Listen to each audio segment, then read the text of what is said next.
שלום לכם. כשסיימתי את ההרצאה בנושא איך להתמודד עם שאלות בנושא הסבל, ניגש אליי אחד המשתתפים והציג את עצמו. אני אברך שגר בבת ים, ככה הוא אמר. לפני כמה שנים קרה לי משהו שלא ידעתי איך להסביר אותו, ובזכות הדברים שדוברו כאן הערב, נראה לי שיש לי תשובה. לפני כמה שנים, ככה הוא סיפר לי, הלכתי ברחוב הראשי של בת ים, ופתאום ניגש אליי יהודי מבוגר, והתחיל לצעוק עליי בלי הודעה מוקדמת. אתה דתי אתה, הוא אמר, איך אתה יכול להיות דתי? איך אתה יכול להתפלל? אתה חושב שאני לא יודע מה זה להתפלל? כשהייתי ילד הייתי יותר דתי ממך, אבל אחרי מה שראיתי בשואה, אני לא מאמין יותר בקדוש ברוך הוא. איך אתה יכול להאמין בהשם, הוא אמר, אחרי מה שאני ראיתי בעיניים? את האמת, אהרון, הייתי בהלם מוחלט, לא הכרתי את האיש, הוא ניגש אליי כנראה רק בגלל שהייתי הדתי היחיד בסביבה. באמת שלא עשיתי לו כלום. ככה פתאום משום מקום ניגש אליי יהודי מבוגר ומתחיל לצעוק. מההלם, אהרון, שתקתי. לא ידעתי מה להגיד לו, ובמקום זה פשוט התחלתי לבכות. שתבין, אהרון, אני לא איזה ילד קטן או טיפוס רגשן, סיפר לי האברך, ממש לא. אבל השילוב הזה של ההפתעה והזעם גרמו לי לבכות. אני לא יודע להסביר את מה שקרה אחר כך, אהרון, אבל זה מה שקרה. כשהזקן ראה שאני עומד ברחוב בוכה, הוא ניגש אליי וחיבק אותי. מה זה חיבק? חנק אותי עם החיבוק. אלא שאז פתאום הרגשתי שהדמעות שלי לא לבד. גם הוא בכה. בכה כאילו שהוא חיכה לבכי הזה 50 שנה. זה אולי נשמע לך, אהרון, קצת הזוי, אבל עמדנו ככה מחובקים איזה 5 דקות באמצע הרחוב. ואז, כששנינו פחות או יותר נרגענו, האיש הרפא ממני והסתכל לי לתוך העיניים ממרחק 0, וככה הוא אמר לי, במילים האלה, אהרון, בדיוק במילים האלה.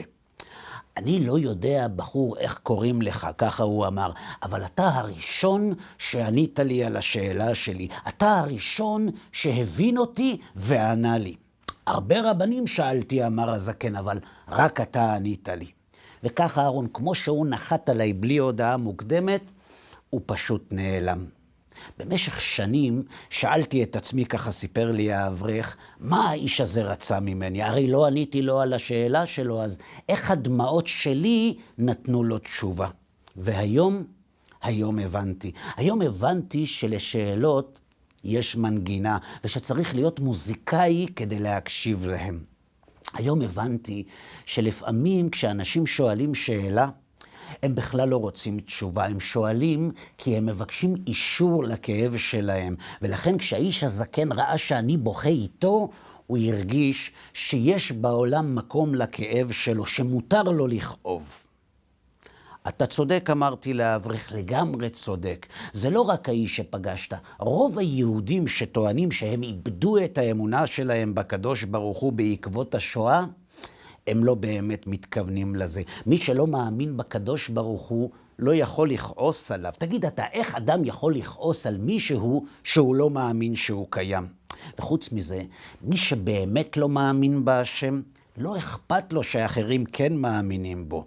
אם הוא כועס, אם אכפת לו שאתה מתפלל להשם, זה אומר שהוא מתגעגע לקדוש ברוך הוא, שגם הוא רוצה לחזור ולהתפלל אליו, אלא שהכאב שלו כל כך חזק והוא לא נותן לו. וזה אולי יותר כואב לו מכל מה שהכאיב לו במהלך החיים.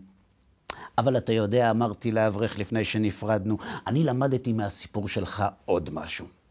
אם בחור צעיר, ספרדי, חרדי, יכול להתחבק ולבכות ברחוב סתם ככה עם יהודי זקן, אשכנזי, חילוני, על אותו הקדוש ברוך הוא, זה אומר שיש לנו סיכוי. זה אומר שהאחדות לא כל כך רחוקה מאיתנו כמו שהיא נראית באולפני התקשורת. ויהי רצון, חברים, שהדברים שאמרנו יעמדו לזכות ולעילוי נשמת כל ניצולי השואה שכל כך רצו לחזור להשם יתברך, אלא שהכאב שלהם מנע את זה מהם. תהא נשמתם צרורה בצרור החיים. כל טוב לכם.